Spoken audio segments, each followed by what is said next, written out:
to serve Kenyans. I support his nomination. Thank you, Mr. Speaker. Majority Leader. Mr. Speaker, sir, I know I have 2 minutes, but I want to spend them very, very quickly. In 2.5 minutes, I'll say what I need to say. Then I'll donate the rest of the 2 minutes to Senator Cherargei, who wants to say something on this topic. Just 2 things, Mr. Speaker. Number 1, the reason why I give a vote of approval to DIG Kanja is that I know, Mr. Speaker, that he's a man of his word. And I want to give him my vote of approval on behalf of the people of Kericho, but with only one assurance. Senator Okongo has spoken about something that I'm very passionate about. If you drive from a place called Total to Kaplong or Chebila to where we border with Senator Okongo Mogeni, you will count more than 20 police stops. And there's nothing else they're doing other than collecting money from matatus. I want to tell Mr. Kanja that the only reason I'm giving you a vote this afternoon on behalf of the people of the Kericho is with the assurance that those police roadblocks will disappear. I don't want to see those toll stations in Kericho. And that is the only deal that I want to enter with him. Second and the final thing, Mr. Speaker, is that I was in the UK last week. And this is just overall about institutions of oversight, Mr. Speaker. You know that they had riots in the UK 2 weeks ago.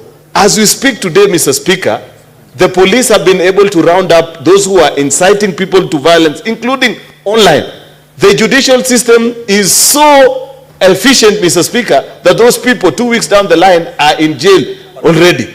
We need to see that level of efficiency, Mr. Speaker, between the police and the judiciary so that we don't discuss these small issues like the state of arrest or the modus operandi of police while effecting arrest, Mr. Speaker. Therefore, it is my sincere hope that IG Kanja will infuse the level of professionalism that Kenyans are yearning for, Mr. Speaker, into the police service. With those main remarks, I support.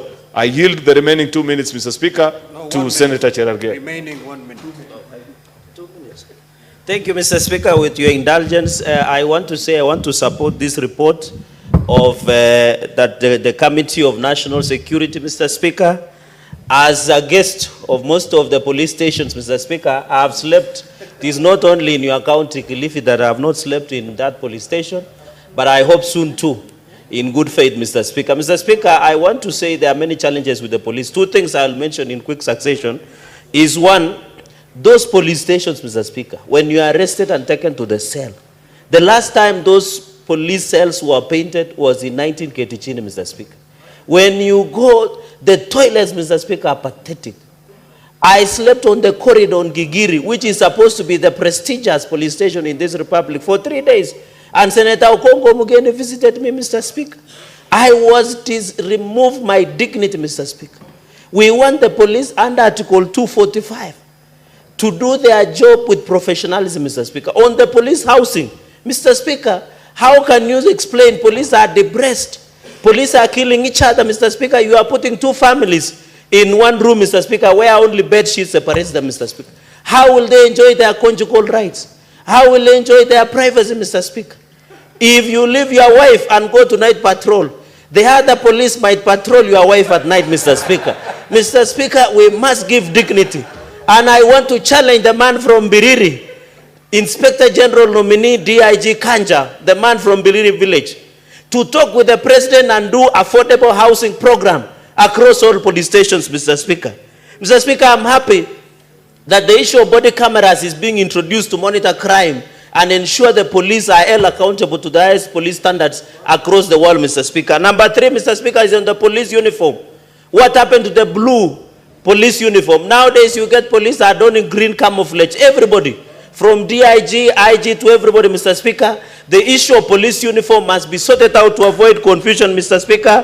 Finally, on the financial autonomy, Mr. Speaker, we must agree that the fact that Inspector General of Police is given financial autonomy, Mr. Speaker, it should be reflected, Mr. Speaker. I want to agree with Majority Leader on police stops, Mr. Speaker. When you go to Kapsabet, when you are coming from Kisumu, Mr. Speaker, coming from Eldoret at the airport, at Matunda, Mr. Speaker, there are so many road police blocks, Mr. Speaker, that you are not told what these toll stations are about, Mr. Speaker. We want to see professionalism. I saw Senator Onyonka, Mr. Speaker, you remember when he was the MP, there were allegations that he bought sugar through CDF, DPS deals through CDF, Mr. Speaker. When police were looking for him, how could they have done, Mr. Speaker? If, for example, GB Wanjigi, Mr. Speaker, would have summoned himself, Mr. Speaker, and appear before the police, Mr. Speaker. I want to say, Mr. Speaker, when you are needed by the police, you must submit yourself, Mr. Speaker. If you cannot submit yourself, the police can break, Mr. Speaker, into the bunker, Mr. Speaker. I support that. Thank you, Mr. Speaker. Point of order, Mr. Speaker. Order. Mr. Speaker, Honorable Cherargei just mentioned me adversely, wrongly, because I never sold sugar using CDF. And the case I had, I won. He's just making this for political expediency, because I said he was running and crying like a baby. The point of order is that unless you have a Senator Fernandez. Senator Onyonka, just take your seat. Thank you. Senator Githuku, 2 minutes and we wind up this so that I put the question.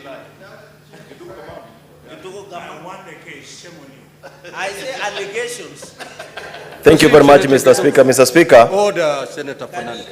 Order, Senator Fernandez. Mr. Speaker, I want to thank you for giving me this opportunity to contribute into this very important approval motion.